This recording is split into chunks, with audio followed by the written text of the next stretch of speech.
30분으로 듣는 천구 영원. 오늘 우리가 펼쳐볼 책은 바로 이것입니다.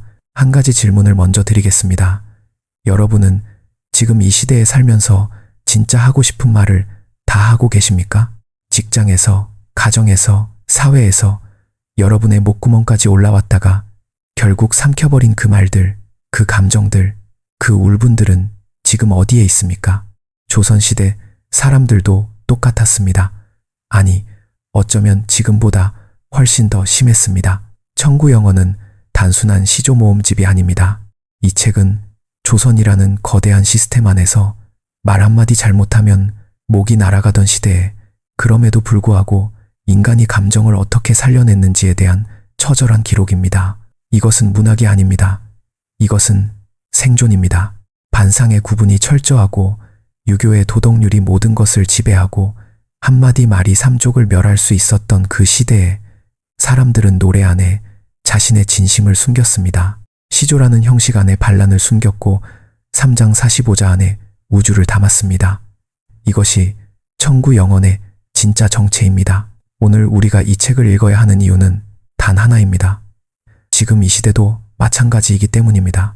말하지 못하는 시대, 감정을 억눌러야 하는 시대, 시스템 안에서 개인이 짓눌리는 시대, 그 시대를 살아낸 사람들이 어떻게 자신의 영혼을 지켰는지 그 방법이 이 책 안에 있습니다. 자, 시작합니다. 먼저 이 책이 탄생한 시대부터 이해해야 합니다. 1728년 영조 4년, 조선은 지금으로 치면 극심한 내부 분열과 계층 갈등이 극에 달했던 시기였습니다. 붕당 정치가 수십 년째 이어지면서 노론과 소론, 남인과 북인이 서로를 죽이고 또 죽이는 정치적 사륙전이 벌어지고 있었습니다. 지금으로 치면 여당과 야당이 서로 상대방을 완전히 괴멸시키기 위해 온갖 수단을 동원하는 그야말로 제로섬 게임의 시대였습니다. 그 와중에 이인좌의 난이 일어납니다. 권력에서 밀려난 소론과 남인 세력이 무장봉기를 일으킨 것입니다.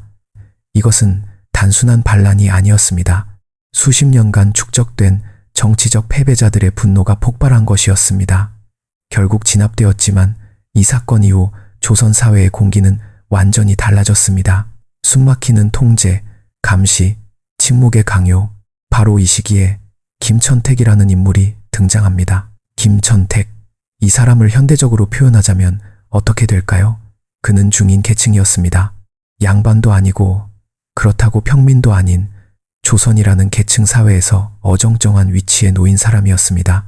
지금으로 치면 대기업 정규직도 아니고 그렇다고 완전한 프리랜서도 아닌 계약직 중에서 그나마 좀 나은 위치에 있는 사람이랄까요?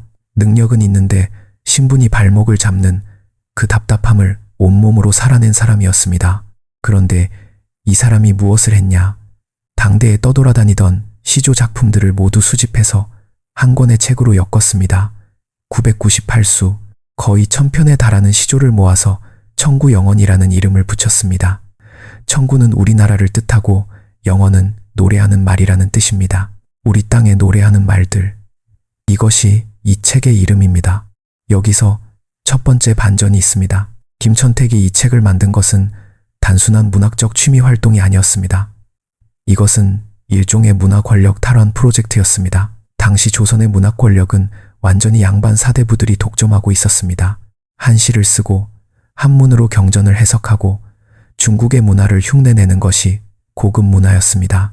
우리말로 쓰인 시조는 격이 낮은 것으로 취급받았습니다. 기생이나 부르는 노래, 서민들이나 즐기는 저급한 오락으로 여겨졌습니다. 그런데 김천택은 이것을 뒤집었습니다. 우리말 시조를 체계적으로 정리하고 이름을 붙이고 작가를 기록하고 격식 있는 편집을 통해 하나의 완성된 문학 장르로 만들어버렸습니다.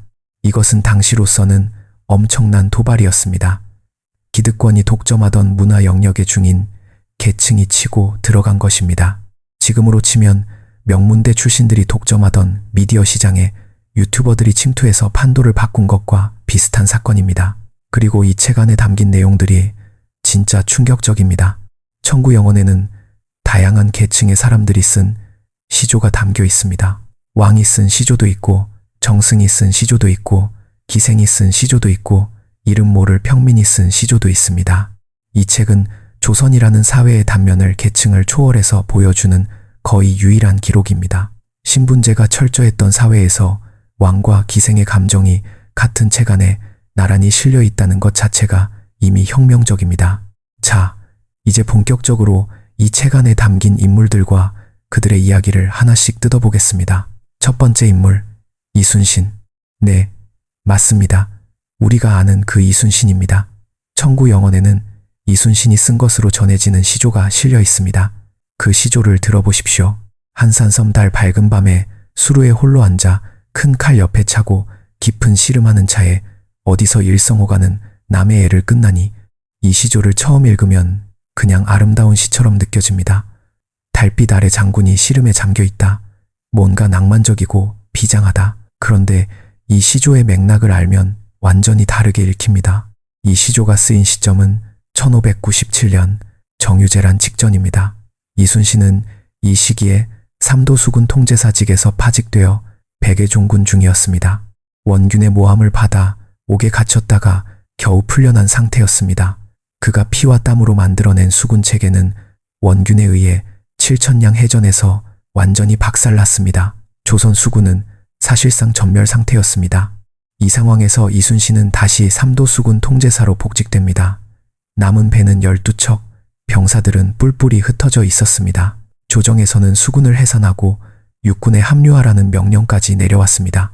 이 시조는 바로 이 시점에 쓰인 것입니다. 큰 칼을 옆에 차고 깊은 씨름을 한다는 것, 이것은 낭만이 아닙니다. 이것은 절망입니다. 모든 것이 무너진 상황에서 혼자 남아 이 무게를 어떻게 감당해야 할지 모르는 사람의 고독입니다. 그런데 그 절망을 직접적으로 표현하지 않았습니다. 달빛이라는 이미지로 호가소리라는 감각으로 에둘러서 표현했습니다. 왜 그랬을까요? 당시 이순신의 위치를 생각해 보십시오. 그는 다시 복직된 지휘관이었습니다.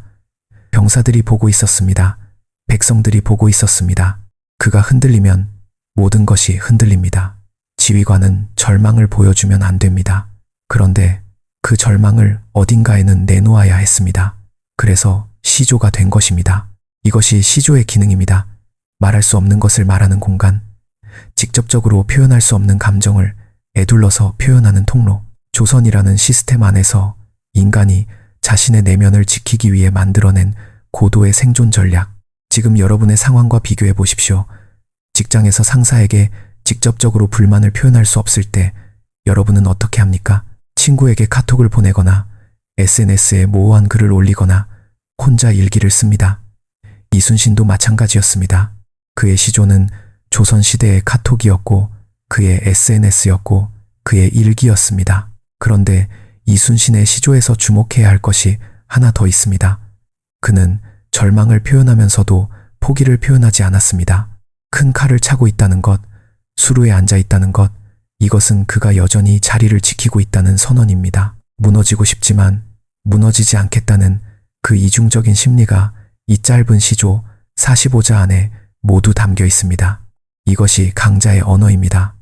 약함을 인정하면서도 그 약함에 지배당하지 않는 것, 절망을 느끼면서도 그 절망을 연료로 삼아 앞으로 나아가는 것. 이순신은 이 시조를 쓴 지 얼마 후 명량해전에서 12척의 배로 133척의 외선을 격파합니다. 역사상 가장 기적 같은 해전 중 하나입니다. 그 기적의 출발점이 이 시조였습니다.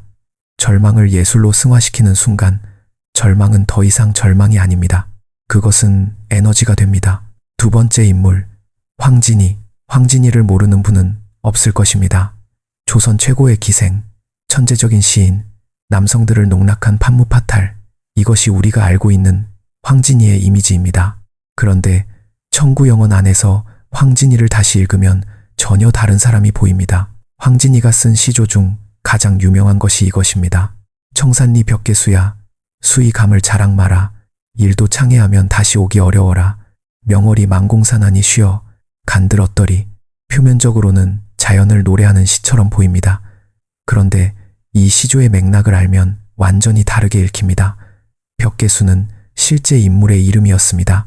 당시 황진이를 만나러 왔다가 그녀에게 흔들리지 않겠다고 큰 소리쳤던 양반이었습니다. 황진이는 그 앞에서 이 시조를 읊었고 벽계수는 결국 말에서 떨어졌다고 전해집니다. 이것을 단순히 재미있는 일화로 읽으면 안 됩니다. 여기에는 엄청난 계층적 역전이 담겨 있습니다. 황진이는 기생이었습니다. 조선 사회에서 기생은 가장 낮은 계층 중 하나였습니다. 양반 앞에서는 고개를 숙여야 하고 원하지 않아도 불려가야 하고 자신의 감정을 표현할 권리조차 제한된 존재였습니다. 그런데 황진이는 자신보다 신분이 높은 양반 앞에서 시조 한 수로 그를 완전히 무력화시켰습니다. 어떻게 가능했을까요? 황진이는 시조라는 언어를 완벽하게 장악하고 있었기 때문입니다. 직접적으로 당신은 허풍쟁이입니다 라고 말하면 그것은 도발이 되고 처벌받을 수 있습니다. 그런데 자연을 노래하는 척하면서 그 안에 상대방에 대한 조롱과 유혹을 동시에 담아낸다면 상대방은 반박할 수가 없습니다. 오히려 그 말의 아름다움에 매료되어 버립니다. 이것이 고수의 언어입니다. 직접적으로 싸우지 않습니다. 상대방이 내 언어의 세계 안으로 들어오게 만듭니다. 그 순간 게임은 이미 끝난 것입니다. 황진이의 또 다른 시조를 보겠습니다. 동짓달 기나긴 밤을 한 허리를 베어내어 춘풍 이불 아래 서리서리 넣었다가 어론님 오신 날 밤이어든 구비구비 펴리라. 이 시조는 지금 읽어도 숨이 막힐 만큼 아름답습니다. 긴 겨울밤을 잘라서 이불 속에 넣어두었다가 사랑하는 사람이 오는 날 밤에 펼치겠다는 발상. 시간을 물질처럼 다루는 이 상상력은 21세기 지금 읽어도 전혀 낡지 않았습니다. 그런데 이 시조의 감정적 핵심은 무엇입니까? 기다림입니다. 그것도 언제 올지 모르는 사람을 기다리는 것입니다. 황진이는 기생이었기 때문에 자신이 원하는 사람과 자유롭게 사랑할 수 없었습니다.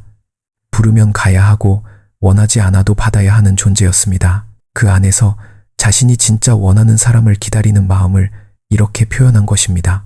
이것이 황진이의 비극이자 위대함입니다. 시스템이 자신의 몸을 통제할 수는 있었습니다. 그러나 자신의 언어를 통제할 수는 없었습니다. 황진이는 시조라는 공간 안에서 완전히 자유로운 사람이었습니다. 그리고 그 자유가 500년이 지난 지금도 우리에게 전해지고 있습니다. 여기서 한 가지 생각해 볼 것이 있습니다.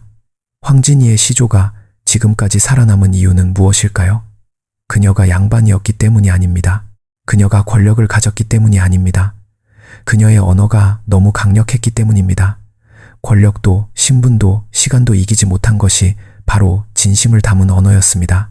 지금 이 시대에도 마찬가지입니다. 스펙이 없어도 배경이 없어도 자신만의 언어를 가진 사람은 결국 살아남습니다. 황진이가 그 증거입니다. 세 번째 인물, 윤선도. 윤선도는 청구영원에서 가장 많은 분량을 차지하는 작가 중 한 명입니다. 그리고 그는 조선시대 가장 극적인 정치적 부침을 경험한 인물 중 하나입니다. 윤선도를 현대적으로 표현하자면 어떻게 될까요?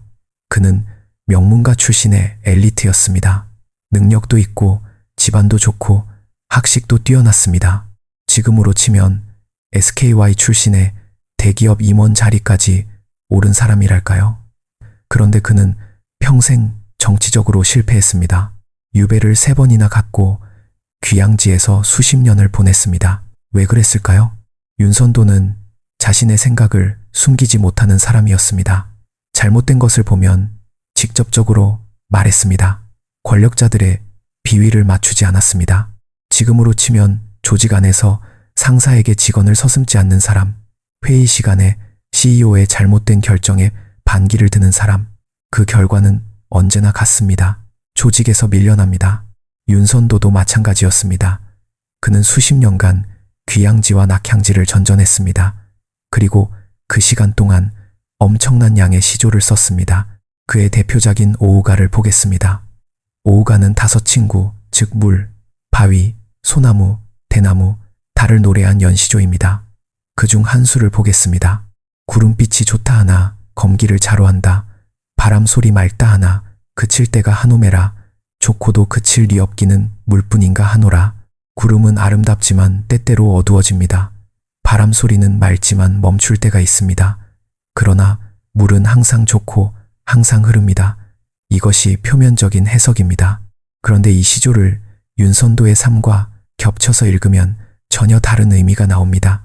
구름은 권력자들입니다. 화려하고 아름다워 보이지만 때때로 어두워집니다. 바람은 세상의 유행과 트렌드입니다. 한때 맑고 강하지만 결국 멈춥니다. 그러나 물은 어떤 상황에서도 자신의 본질을 유지합니다. 낮은 곳으로 흐르고 막히면 돌아가고 결국 바다에 이릅니다. 윤선도는 귀향지에서 이 시조를 쓰면서 자신에게 말하고 있었던 것입니다. 너는 물처럼 살아라. 권력에 굴하지 말고 유행을 따르지 말고 자신의 본질을 지켜라. 그러면 결국 살아남는다. 이것이 윤선도의 철학이었습니다. 그리고 놀랍게도 그는 실제로 살아남았습니다. 3번의 유배에도 불구하고 수십 년의 낙향에도 불구하고 그의 언어는 살아남았습니다. 그를 유배 보낸 권력자들의 이름은 역사 교과서의 각주에나 나오지만 윤선도의 시조는 지금도 한국 문학의 최고봉으로 불립니다. 이것이 역사의 아이러니입니다. 권력은 일시적이지만 언어는 영원합니다. 윤선도를 유배 보낸 사람들은 자신들이 결국 패배자가 될 것을 몰랐습니다. 윤선도의 어부사 시사도 보겠습니다. 어부사 시사는 봄, 여름, 가을, 겨울 4계절을 어부의 시선으로 노래한 연시조입니다. 총 40수로 이루어진 이 작품은 한국 시조 문학의 최정점으로 평가받습니다. 춘사 중 한 수를 보겠습니다. 앞에는 유리 같은 물이요 뒤에는 첩첩산이로다. 배 위에 누워있으니 세상을 잊겠노라. 지국총 어사와 연잎에 밥을 싸서 반찬 없이 먹으리라. 이 시조를 읽으면 한없이 평화롭고 자유로운 느낌이 납니다. 그런데 이 시조가 쓰인 맥락을 알면 그 평화로움이 얼마나 치열하게 쟁취된 것인지 알 수 있습니다. 윤선도가 어부사 시사를 쓴 것은 그의 나이 65살 때였습니다. 2번의 유배를 이미 경험한 후였습니다. 정치적으로 완전히 실패한 상태였습니다. 그는 전남 복일도라는 섬에 들어가서 직접 집을 짓고 정원을 만들고 거기서 살았습니다. 이것은 도피가 아니었습니다. 이것은 선택이었습니다. 세상이 자신을 원하지 않는다면 자신이 원하는 세상을 만들겠다는 선택, 더 이상 시스템 안에서 인정받으려 하지 않겠다는 결단, 그리고 그 결단 안에서 그는 진짜 자유를 찾았습니다. 지금 이 시대의 언어로 말하자면 윤선도는 조직을 나와서 자신만의 브랜드를 만든 사람입니다.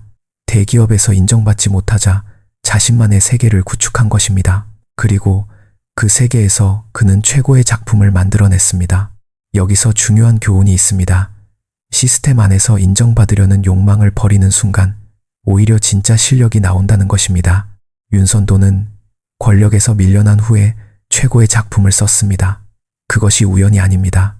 인정받으려는 욕망이 사라지면 진짜 자신의 목소리가 나오기 시작합니다. 4번째 인물, 맹사성. 맹사성은 세종시대의 재상이었습니다. 조선 역사상 가장 청렴하고 검소한 관리 중 한 명으로 꼽힙니다. 그가 쓴 시조가 청구영언에 실려 있습니다. 강호의 봄이 드니 이 몸이 일이 많다. 나는 그물 깊고 아해는 밭을 간다. 뒤에 막대 짚고 산수 구경 다니리라. 이 시조는 표면적으로는 전원 생활의 여유로움을 노래하는 것처럼 보입니다. 그런데 맹사성이 이 시조를 쓴 맥락을 알면 전혀 다르게 읽힙니다. 맹사성은 세종의 신임을 받는 최고위 관료였습니다. 그런데 그는 평생 소박하게 살았습니다.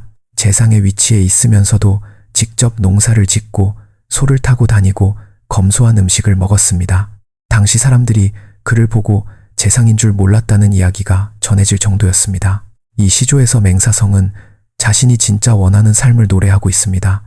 권력의 자리에 있지만 그 권력이 자신의 본질이 아니라는 것을 알고 있는 사람의 노래입니다.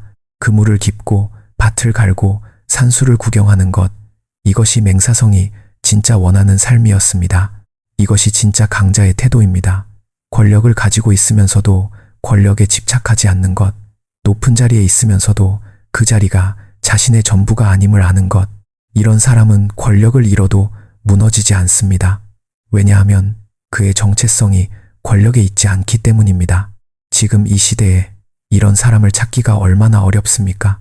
직함이 없어지면 자신이 누구인지 모르는 사람들, 회사를 나오면 정체성이 흔들리는 사람들, 맹사성은 500년 전에 이미 그 함정을 피해갔습니다.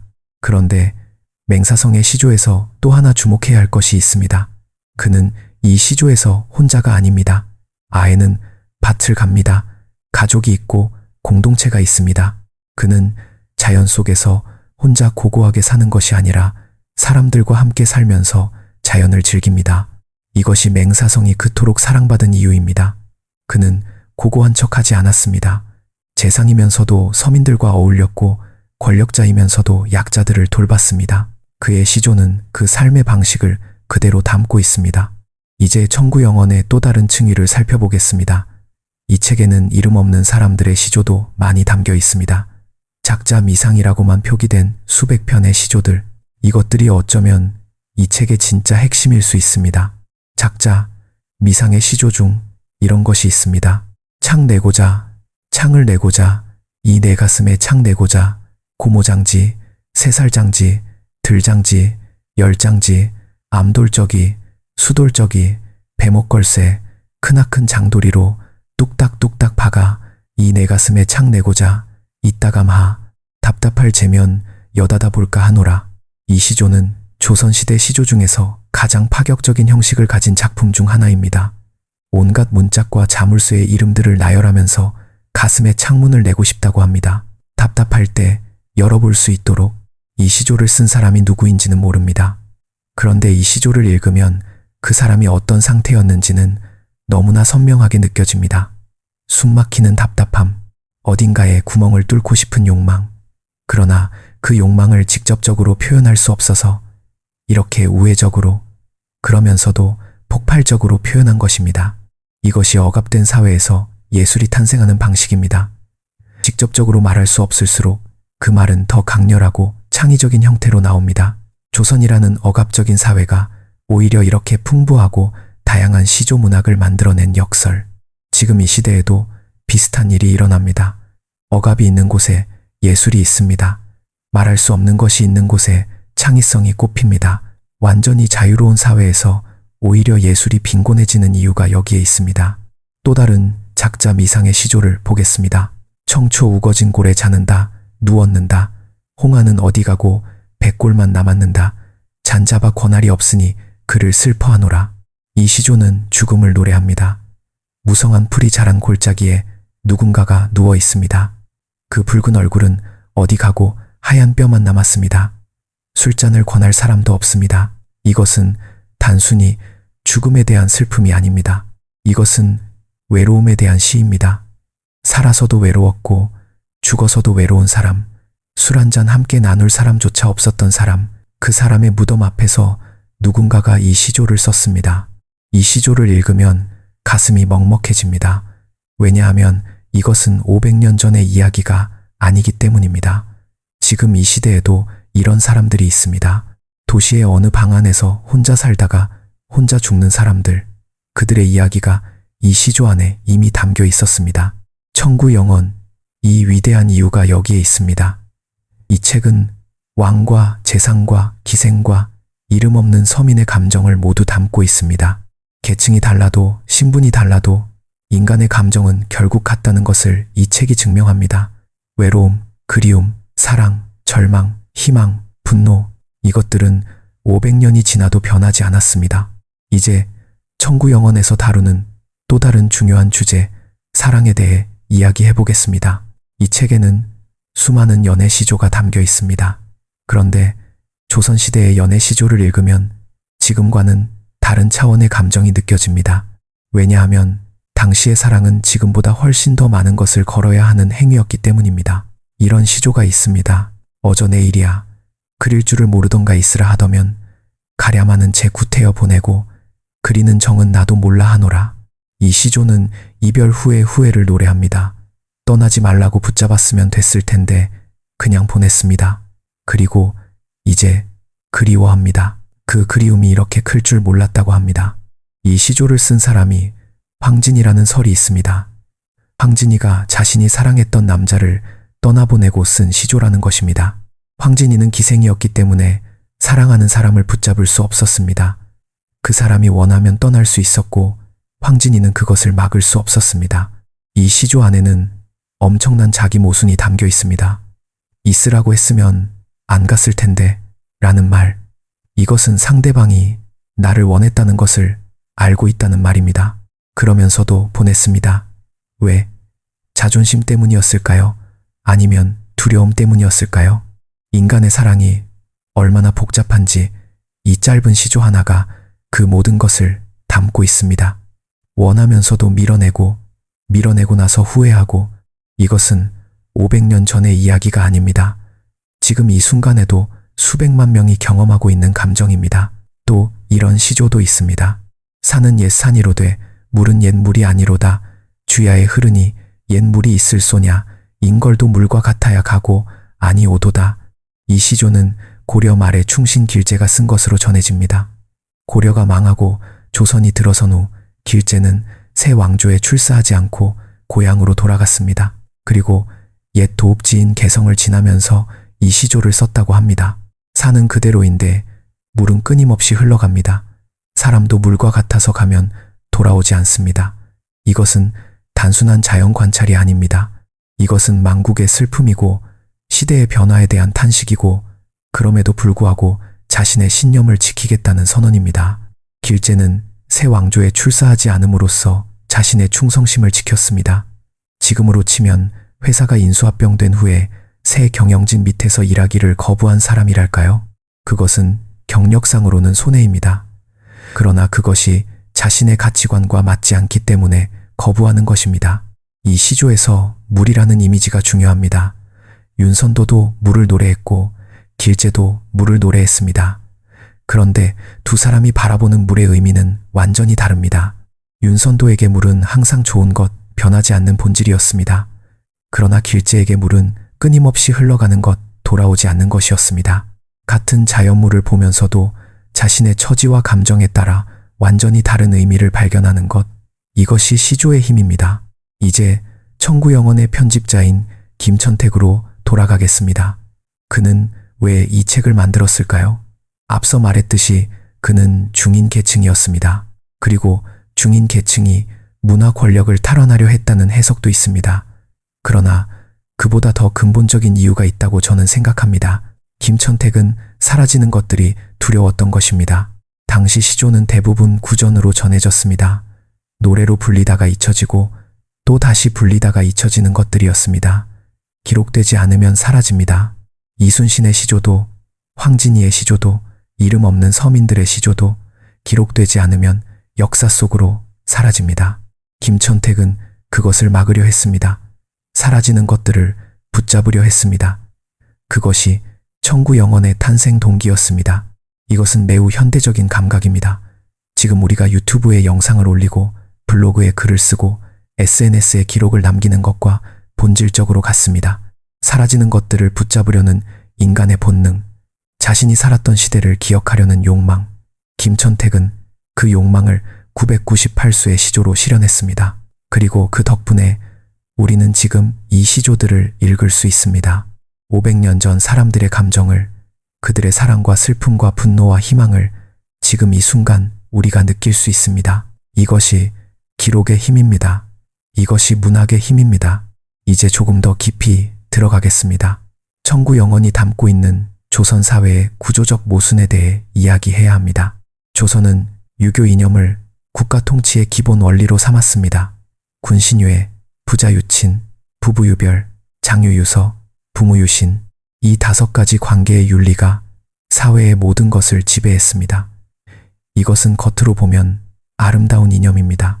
서로 의리를 지키고 친하게 지내고 구별하고 순서를 지키고 믿음을 지킨다. 나쁠 것이 없어 보입니다. 그런데 이 이념이 실제로 작동하는 방식은 달랐습니다. 유교적 질서는 결국 위계 질서였습니다. 왕이 신하보다 위에 있고 아버지가 자식보다 위에 있고 남자가 여자보다 위에 있고 양반이 평민보다 위에 있습니다. 이 질서에 의문을 제기하는 것은 반역이었습니다. 그 안에서 살아가는 사람들은 어떻게 자신의 감정을 처리했을까요? 억압된 감정은 어디로 갔을까요? 시조로 갔습니다. 청구영원을 이 관점에서 읽으면 이 책은 조선 사회의 억압 메커니즘에 대한 기록입니다. 말할 수 없는 것들, 표현할 수 없는 것들, 그러나 인간이기 때문에 느끼지 않을 수 없는 것들이 시조라는 형식 안에 담겼습니다. 기생들의 시조에는 자유에 대한 갈망이 담겨 있습니다. 유배간 신하들의 시조에는 억울함과 분노가 담겨 있습니다. 전쟁에 나간 장수들의 시조에는 두려움과 비장함이 담겨 있습니다. 낙향한 사대부들의 시조에는 세상에 대한 체념과 자연에서 찾은 위안이 담겨 있습니다. 이 모든 감정들이 한 권의 책 안에 공존합니다. 그리고 그 감정들이 500년이 지난 지금도 우리에게 전해집니다. 왜 전해질 수 있었을까요? 그것들이 진심이었기 때문입니다. 가짜 감정은 시간을 이기지 못합니다. 권력을 위해 쓴 아첨의 글, 명예를 위해 쓴 과시의 글, 이런 것들은 시간이 지나면 사라집니다. 그러나 진심으로 쓴 것들은 남습니다. 이순신의 외로움, 황진이의 그리움, 윤선도의 고독, 이름 없는 서민의 답답함, 이것들은 진심이었기 때문에 500년을 살아남았습니다. 이것이 청구 영원이 우리에게 주는 첫 번째 교훈입니다. 진심은 시간을 이긴다. 이제 청구 영원의 형식적인 특징에 대해서도 이야기해야 합니다. 왜냐하면 시조의 형식 자체가 하나의 생존 전략이기 때문입니다. 시조는 3장 6구 45자 내외로 이루어진 정형시입니다. 초장, 중장, 종장의 구조를 가지고 있습니다. 이 형식은 매우 엄격합니다. 자수율이 정해져 있고 구조가 정해져 있습니다. 그런데 이 엄격한 형식이 오히려 자유를 가능하게 했습니다. 왜냐하면 형식이 정해져 있으면 그 형식을 지키는 한 내용에 대한 검열이 어렵기 때문입니다. 유교적 도덕률에 어긋나는 말을 직접적으로 하면 처벌받습니다. 그러나 시조의 형식 안에서 자연을 노래하는 척하면서 그 안에 다른 의미를 담으면 표면적으로는 문제가 없습니다. 해석은 읽는 사람의 몫이 됩니다. 이것이 시조라는 장르의 전략적 특성입니다. 형식의 엄격함이 내용의 자유를 보장하는 역설, 제약이 오히려 창의성을 자극하는 역설. 지금 이 시대에도 이 원리는 작동합니다. 완전한 자유가 주어지면 오히려 창의성이 떨어집니다. 적절한 제약과 규칙이 있을 때 인간의 창의성은 더 높이 도약합니다. 이것은 심리학적으로도 증명된 사실입니다. 시조는 수백 년 전에 이미 이 원리를 활용하고 있었습니다. 이제 청구 영원에 담긴 또 다른 중요한 주제, 자연과 인간의 관계에 대해 이야기하겠습니다. 이 책에는 자연을 노래하는 시조가 압도적으로 많습니다. 산, 물, 달, 바람, 꽃, 눈, 새, 이 자연물들이 끊임없이 등장합니다. 왜 조선 사람들은 이렇게 자연을 많이 노래했을까요? 단순히 자연이 아름다워서가 아닙니다. 자연이 유일하게 안전한 공간이었기 때문입니다. 인간 사회 안에서는 말 한마디가 목숨을 위협할 수 있었습니다. 그러나 자연은 그렇지 않았습니다. 산을 노래해도 처벌받지 않습니다. 달을 노래해도 반역이 아닙니다. 그래서 사람들은 자연 안에 자신의 진짜 감정을 숨겼습니다. 달은 외로움의 메타포였습니다. 흐르는 물은 세월의 메타포였습니다. 소나무는 절개의 메타포였습니다. 매화는 고귀함의 메타포였습니다. 조선 사람들은 이 자연의 언어를 공유했고 그 언어로 서로 소통했습니다. 이것은 일종의 암호 체계였습니다. 기득권 세력이 해독하기 어려운 언어로 자신의 진심을 전달하는 방법. 지금으로 치면 특정 밈이나 은어를 사용해서 기성세대가 이해하지 못하는 방식으로 소통하는 것과 비슷합니다. 자연의 언어를 이해하는 사람들끼리는 소통이 됩니다. 그러나 그 언어를 모르는 사람들에게는 그냥 아름다운 자연시로 보입니다. 이중적인 소통 구조, 이것이 시조가 생존할 수 있었던 이유 중 하나입니다.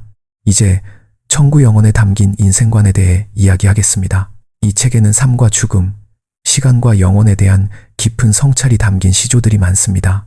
그 중에서 가장 인상적인 것들을 몇 가지 살펴보겠습니다. 이런 시조가 있습니다. 청산은 내 뜻이요, 녹수는 님의 정의, 녹수 흘러간들. 청산이야 변할 손가, 녹수도 청산을 못 잊어 울어 예어가는고. 이 시조는 표면적으로는 자연을 노래하는 것처럼 보이지만 실제로는 변하지 않는 것과 변하는 것에 대한 철학적 성찰입니다. 청산은 변하지 않습니다. 녹수는 흘러갑니다. 그러나 녹수도 청산을 잊지 못해서 울면서 흘러갑니다.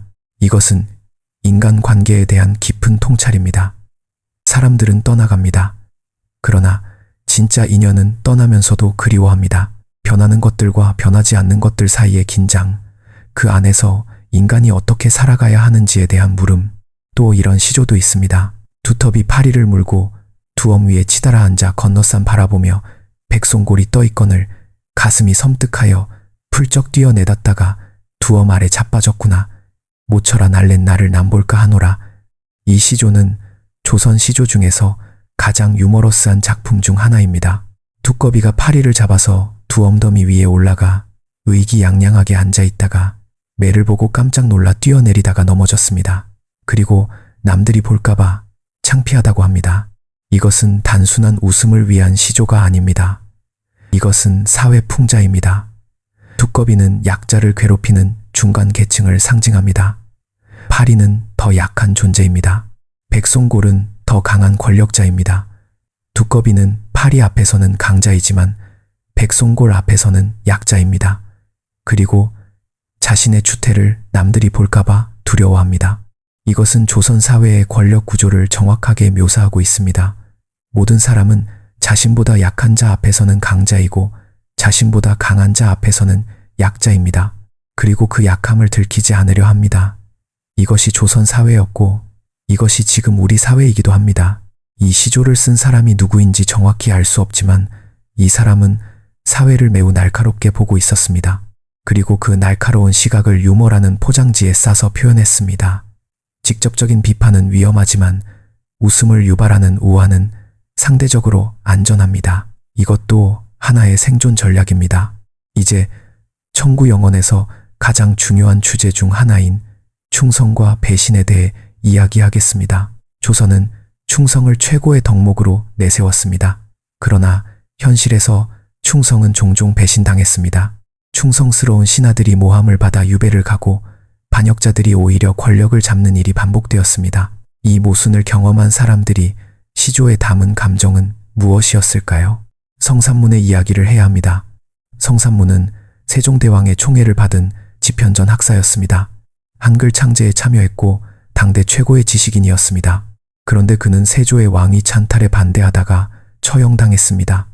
사육신 중 한 명이었습니다. 성산문이 죽기 전에 쓴 시조가 있습니다.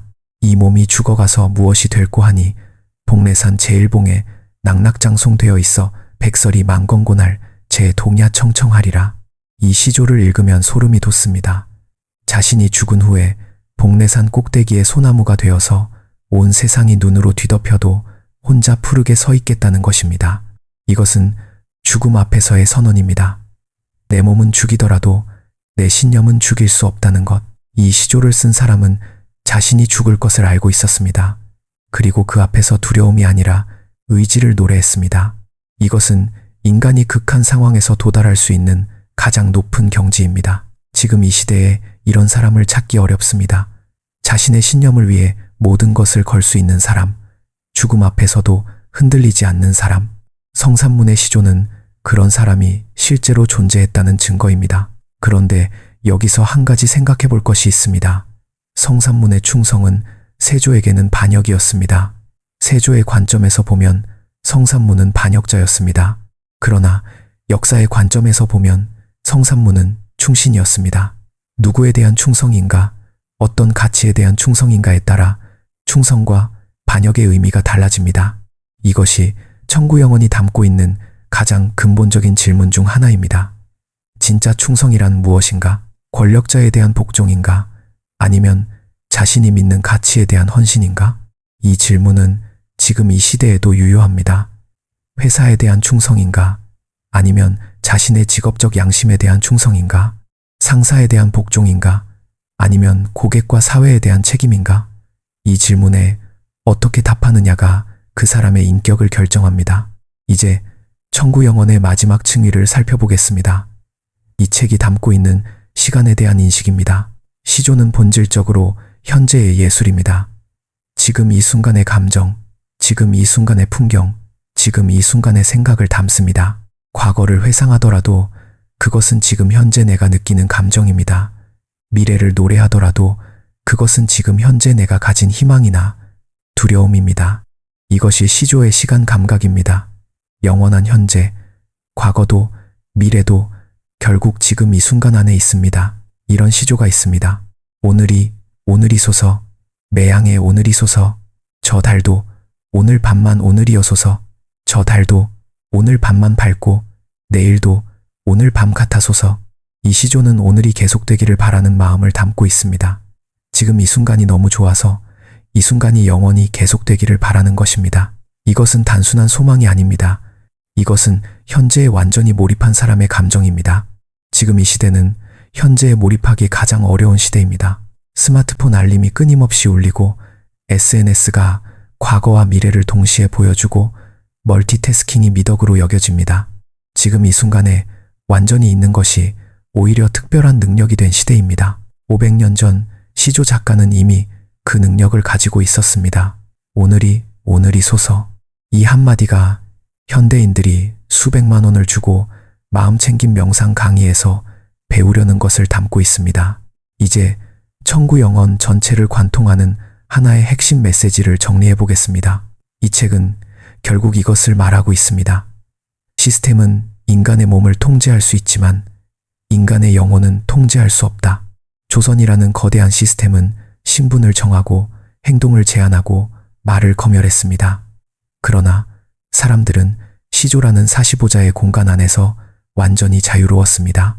왕도, 재상도, 기생도, 이름 없는 서민도 그 사시보자 안에서는 모두 평등했습니다. 신분이 아니라 감정의 진실성만이 중요했습니다. 이것이 예술의 본질적인 기능입니다. 시스템이 억압하는 것을 예술이 해방시킵니다. 권력이 막는 것을 창의성이 뚫습니다. 이것은 500년 전에도 그랬고 지금도 그렇습니다. 지금 이 시대를 살아가는 우리에게 천구 영혼이 주는 메시지는 무엇일까요? 첫 번째, 진심을 담은 언어는 시간을 이긴다. 이순신의 시조가 500년을 살아남은 것처럼 여러분이 진심으로 쓴 것들은 살아남습니다. 스펙을 쌓고 스킬을 키우고 네트워크를 만드는 것도 중요합니다. 그러나 진심을 담은 자신만의 언어를 가지는 것이 가장 강력한 자산입니다. 두 번째, 제약이 창의성을 만든다. 시조는 엄격한 형식 안에서 탄생했습니다. 여러분이 지금 처한 제약과 한계가 오히려 여러분의 창의성을 자극하는 조건일 수 있습니다. 완전한 자유가 아니라 의미 있는 제약 안에서 인간은 가장 빛납니다. 세 번째, 시스템에 의해 규정되지 마라. 황진이는 기생이었지만 그 신분이 그녀의 전부가 아니었습니다. 윤선도는 유배자였지만 그 처지가 그를 정의하지 않았습니다. 여러분이 지금 어떤 직함을 가지고 있는지, 어느 회사에 다니는지, 어떤 학교를 나왔는지 그것이 여러분의 본질이 아닙니다. 여러분의 본질은 여러분이 진심으로 느끼고 표현하는 것 안에 있습니다. 네 번째, 현재에 완전히 있어라. 오늘이 소서. 과거의 실패를 곱씹거나 미래의 불안에 사로잡혀 있는 한 지금 이 순간의 가능성을 놓칩니다. 이순신이 12척의 배로 133척을 이긴 것은 과거의 패배나 미래의 두려움이 아니라 지금 이 순간에 집중했기 때문입니다. 다섯 번째, 사라지는 것들을 기록하라. 김천택이 998수의 시조를 모은 것처럼 여러분 주변에서 사라지는 것들을 기록하십시오. 여러분의 생각, 여러분의 감정, 여러분이 경험한 것들, 기록되지 않은 것은 사라집니다. 기록된 것은 살아남습니다. 이제 마지막으로 한 가지 질문을 드리겠습니다. 지금 여러분의 가슴 안에는 어떤 말이 담겨 있습니까? 아직 표현되지 못한 감정, 아직 말하지 못한 진심, 아직 쓰이지 못한 이야기, 그것들이 어딘가에서 기다리고 있습니다. 조선시대 사람들은 사시보자 안에 그것을 담았습니다. 지금 여러분에게는 훨씬 더 많은 공간이 있습니다. 유튜브가 있고, 블로그가 있고, SNS가 있고, 책이 있습니다. 그 공간들을 채울 진심이 여러분 안에 있습니다. 천구 영혼은 말합니다.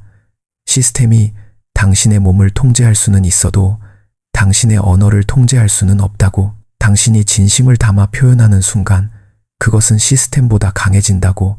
이순신은 12척의 배로 133척을 이겼습니다. 황진이는 기생의 신분으로 양반들의 마음을 지배했습니다. 윤선도는 3번의 유배에도 불구하고 조선 최고의 시인이 되었습니다.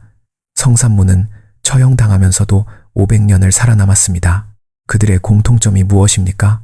자신의 언어를 포기하지 않았다는 것입니다. 시스템이 아무리 강해도 자신의 목소리를 잃지 않았다는 것입니다. 지금 이 시대는 목소리를 잃어가는 시대입니다. 알고리즘이 우리가 볼 것을 정해주고, 트렌드가 우리가 말할 것을 정해주고, 시스템이 우리가 생각할 것을 정해줍니다. 그 안에서 자신만의 목소리를 갖는 것, 그것이 지금 가장 어렵고 가장 중요한 일입니다. 천구 영어는 500년 전에 이미 그 답을 알고 있었습니다. 45자 안에 담긴 진심, 그것이 모든 것을 이깁니다. 천구 영언을 읽는다는 것은 단순히 옛날 시조를 감상하는 것이 아닙니다. 그것은 억압 속에서도 자신의 영혼을 지킨 사람들의 방법을 배우는 것입니다. 그것은 시스템보다 강한 것이 무엇인지를 배우는 것입니다. 그것은 진심의 힘을 배우는 것입니다. 읽어도 읽어도 새로운 것이 보이는 책이 있습니다. 천구 영언이 그런 책입니다. 20대에 읽으면 사랑의 시로 보이고, 30대에 읽으면 생존의 기록으로 보이고, 40대에 읽으면 인생 철학으로 보입니다. 그것은 이 책이 담고 있는 감정들이 그만큼 깊고 다층적이기 때문입니다. 그리고 그 감정들은 500년이 지나도 변하지 않았습니다. 인간이 변하지 않았기 때문입니다. 외로움, 그리움, 분노, 희망, 사랑, 절망, 이것들은 조선시대에도 있었고 지금도 있고 앞으로도 있을 것입니다. 그러니 천구 영언은 과거의 책이 아닙니다. 이것은 지금 이 순간의 책입니다. 지금 여러분이 느끼는 감정을 500년 전 사람들도 느꼈다는 것, 그리고 그들은 그것을 45자 안에 담아서 영원히 살아남게 했다는 것, 그 사실이 위로가 되고 용기가 되고 영감이 됩니다. 천구 영언을 읽지 않고서는 조선을 이해할 수 없습니다. 그리고 조선을 이해하지 못하면 지금 이 시대를 이해할 수 없습니다. 역사는 반복되지 않습니다. 그러나 인간은 반복됩니다. 그 반복 안에서 우리가 배울 수 있는 것들이 이 책 안에 있습니다. 마지막으로 한 문장으로 정리하겠습니다. 천구 영언을 읽는다는 것은 시스템이 결코 빼앗을 수 없는 것이 무엇인지를 깨닫는 것이고, 그것을 깨달은 사람만이 어떤 시대에도 자신의 영혼을 지키며 살아갈 수 있습니다. 오늘 이 영상이 도움이 되셨다면 좋아요와 구독 부탁드립니다. 댓글로 여러분이 가장 인상 깊었던 시조나 생각을 나눠주시면 더욱 좋겠습니다. 다음 영상에서도 우리 삶의 밑바닥을 흔드는 이야기로 돌아오겠습니다.